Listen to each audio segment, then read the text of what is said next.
تعالى بقى نبص على مستوى الاورجنايزيشن. انا كشركه محتاجه اعمل ايه؟ اول حاجه محتاجين ان المديرين اصلا يبقوا اولا عارفين هم شخصيا يتعاملوا مع احتراقهم النفسي، وقادرين ان هم يقروا الموظفين امتى بيبتدوا يقعوا، امتى البيرن اوت عندهم ابتدى يزيد. فدي حاجه مهمه جدا انه نمرن المديرين عليها. طيب تعالى نبص على اكزامبل شركه جوجل.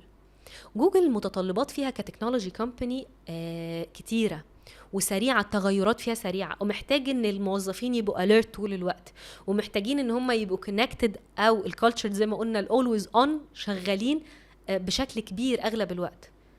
الشركه لاحظت انه البيرن اوت عمال بيزيد، الموظفين عماله بتضغط. يعملوا ايه؟ تعالى كده لما بتبص دلوقتي على جوجل على الورك سبيس بتاعهم، تحس ان هو ممكن طب اروح امضي دي يوز هناك عندكم، يعني من كتر ما الموضوع جميل ولطيف جدا. الحقيقه كفايه الالوان، هي الالوان مبهجه جدا. في بعض السايتس منهم عاملين سويمنج بولز، عاملين جيم جوه الشركه، في جيم عشان تقوم تتحرك. في ناس بتبقى سايتس اللي يلعبوا مثلا فولي بول، لازم تبقى في اوضه فيها تلفزيون، لازم يبقى في كنب علشان لو عايز تشتغل، ما انت مش لازم تبقى قاعد كده على المكتب، انت ممكن تقعد انت واصحابك على الكنبه وتقعد تشتغل شويه. كافيتيريا لازم تبقى بشكل مجهز، شكل كويس جدا.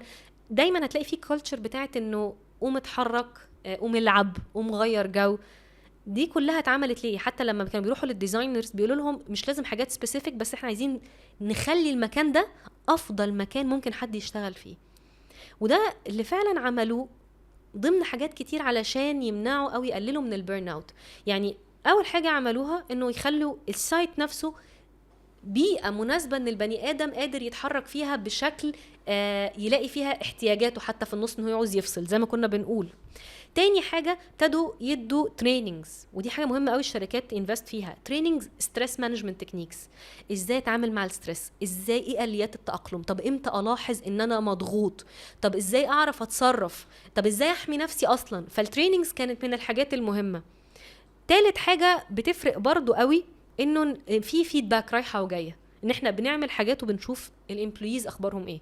لما ابتدوا يعملوا ده، ابتدوا حطوا جيمز في المكان، علموهم مايندفul تكنيكس او ادوات يقظه ومديتيشن، وعملوا كل الكلام ده. سيرفيز لقت طلعت ان الامبلويز بقوا مور ساتيسفايد، او بقوا يعني راضيين اكتر عن بيئه العمل، وبالتالي ابتدى يظهر في شكل الشغل. احنا مش جايبين الناس عشان نبسطها ونروح، فابتدى في الاخر يتحول لبزنس ريزلتس. ابتدى البرودكتيفيتي او الانتاجيه تزيد، ابتدى التيرن اوفر ريت بعد ما كان بيبقى عالي ابتدى يقل بشكل من الاشكال. كرياتيفيتي اللي هم محتاجينها جدا في الشغل موجوده. وبالتالي احنا اون ذا individual ليفل او على مستوى الفرد محتاج ان انا اعرف ازاي اتصرف مع البيرن اوت، ولكن الشركه برضو من ذكائها والشركات الناجحه بتعرف ازاي تتصرف مع بيرن اوت امبلويز بتوعها. لانه الضغط الزايد بالعكس لا هيزود الانتاجيه ولا هيعمل اي حاجه، هيؤدي لنتائج عكسيه للشركه، وده اللي اكيد مفيش اي مدير ممكن يكون عايزها.